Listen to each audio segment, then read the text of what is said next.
Now, how can you increase your earning potential as an international student who is mostly working part-time? So if you do just this, then this means that you will earn approximately $2,000 per month after taxes. I was able to make $30 per hour, which is actually double the minimum wage. What's up YouTube, it's Shivansh here and welcome back to my channel. So first of all, I would like to say a big thank you to all of you because we just hit 10,000 subscribers on this YouTube channel. So a big thank you for all your love and support. And if you are new here and this is the first time that you're watching my video, then make sure to check out my channel because there are so many useful videos about studying and working in Canada that I'm sure that you will love. Also, if you haven't subscribed to my channel yet, then make sure to hit the subscribe button and the bell icon so that you don't miss out on any updates. So in today's video, I will tell you realistically how much can you expect to earn as an international student in Canada so that you can manage your expectations and your finances accordingly once you come to Canada. In the first part of this video, we will cover the different ways in which you will be able to earn as an international student in Canada,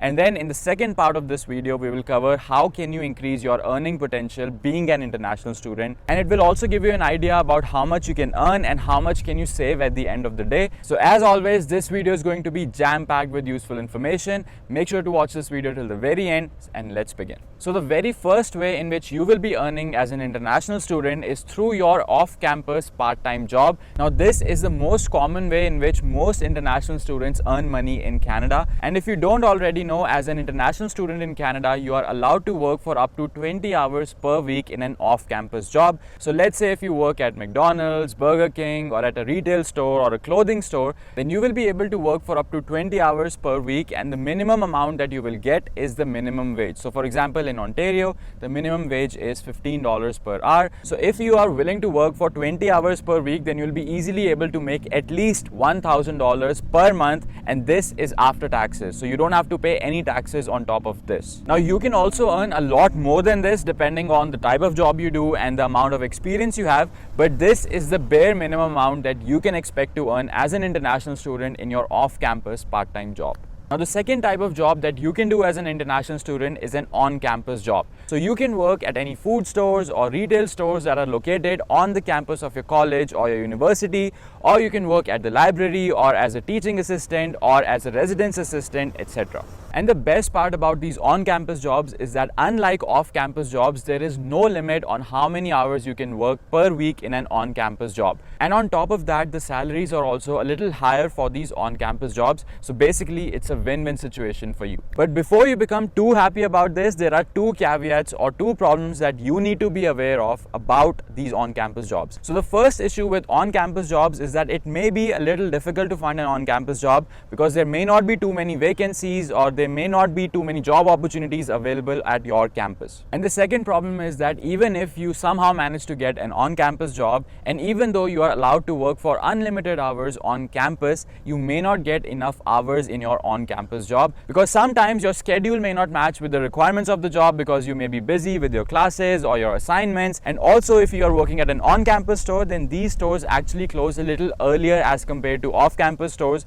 So for example, if you have a Tim Hortons or a Starbucks on your campus, then that store might close at 6 p.m. or 5 p.m. as compared to a Tim Hortons or a Starbucks outside of your campus. So because of these issues, you may not get enough hours for your on-campus job. But let's say even if you manage to get at least 10 hours per week for your on-campus job, and once again you are earning just the minimum wage, which is $15 per hour in Ontario, even then you will be able to make an additional $500 per month, which is a pretty good amount. And a lot of these on-campus jobs will actually look really good on your resume, and they might also help you get a full-time job in your field once you graduate. Now the third type of job that you will be able to do as an international student in Canada is your full-time job during scheduled breaks such as the summer break. So for example, let's say you come to Canada in September and your first semester ends in December, and then your second semester ends in April of the next year. So until April, while you are still studying, you'll be able to work for up to 20 hours per week in your off-campus part-time job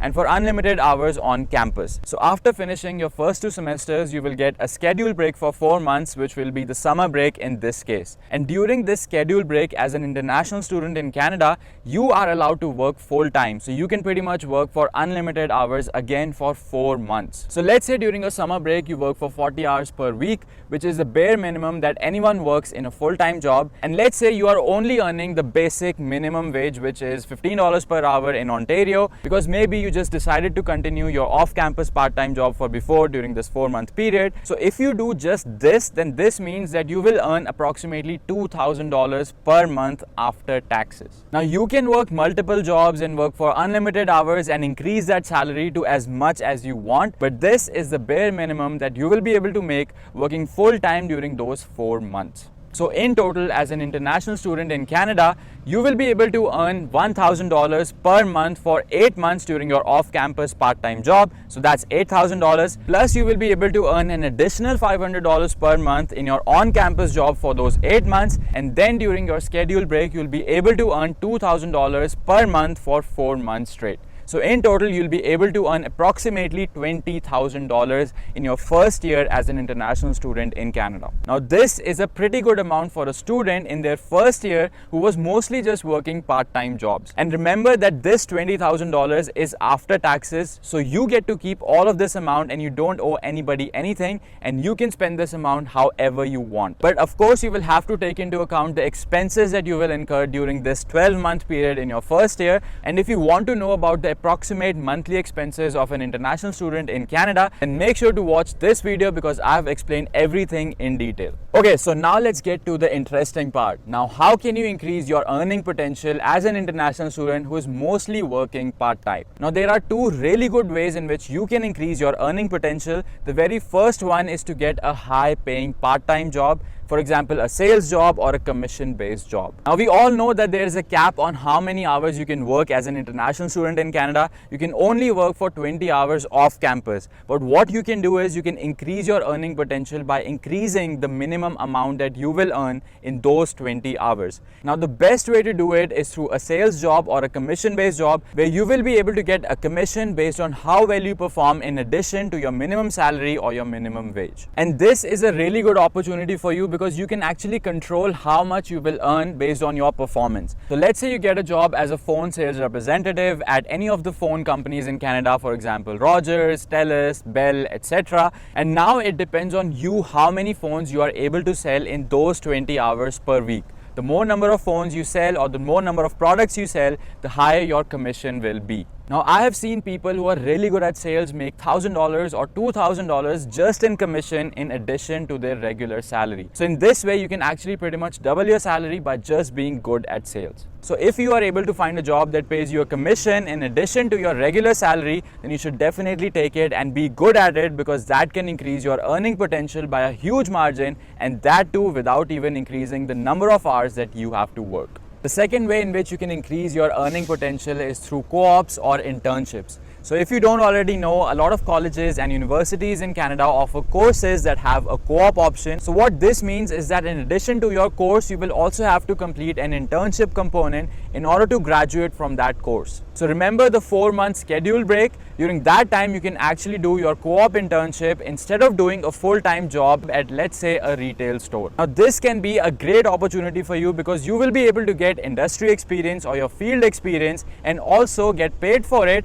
and all of this while you are still studying. And since this will most likely be your field job, so the salary will also be a lot higher than a regular full-time job at a retail store. So for example, when I did my internship in my final year in college, I was able to make $30 per hour, which is actually double the minimum wage, and in this way I was able to increase my monthly earnings by a lot. So the bottom line is that your co-op internship can also significantly increase your earning potential as an international student in Canada. But please keep in mind that sometimes these co-op internships are not actually paid, and the colleges also charge you a little extra fee if you want to be a part of the co-op program. So make sure to check with your college or your university about these things before signing up, and if it's a paid internship, then it's definitely going to be worth it. So that's pretty much it for this video. I hope you guys now know how much you can expect to earn as an international student in Canada, working mostly part-time but full-time during your schedule breaks, and this will give you a good approximation of how to manage your finances, how to save money,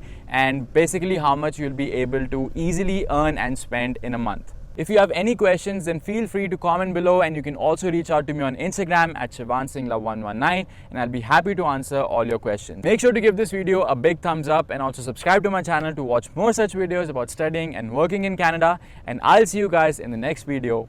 Bye.